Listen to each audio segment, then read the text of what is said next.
Hello and welcome to the Fool 42. Please like and subscribe the video. I'd really appreciate it. And this is my review of Racheal Harrison's book, Black Sheep. The book is a first-person narrative, and it's told from the story of Vesper, the protagonist, as she makes her way through life. She's not sure where she belongs, but she knows she doesn't belong with her family in southern New Jersey.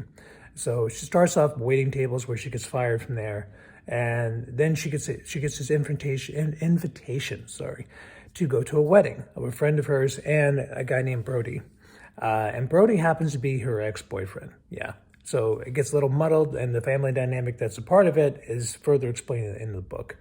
I was really surprised by how humorous it was and throughout the beginning, and then towards the middle started dying off, and then towards the end, that's when the slow burn starts to happen.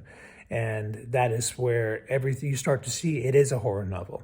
But it does remind me of the old 70s films where that was the case, where it would just be, no, there's something going on, there's something a little bit weird, and then it turns up the heat a lot towards the end, very much so. So you'll see a lot of humor, her explanation of why that there's a distance between her and her family, and why she truly is the black sheep.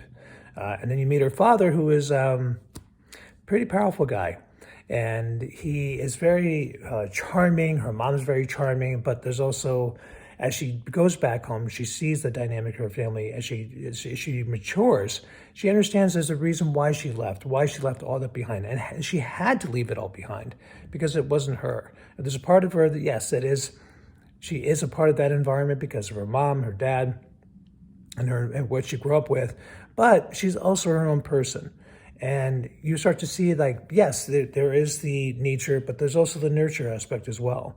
And why she is separate from that. So I really related from this story because people I grew up with, I'm nothing like, and I'm more like my father's side of the family with the Puerto Rican side. So I really relate with this, and truly being your own and not succumbing to the ideas of what your family think is right and what is wrong. You got to understand the family, why she broke away, but also the attraction to going back to that messed up side of the family. And she eventually does after the wedding. So give it it's a really good read. And you'll understand why Goodreads chose this as a nomination for one of the best horror novels of the year. Give it a shot. You'll enjoy it. I promise you, you're going to have so much fun. And Racheal Harrison, I can't wait to read more of your books.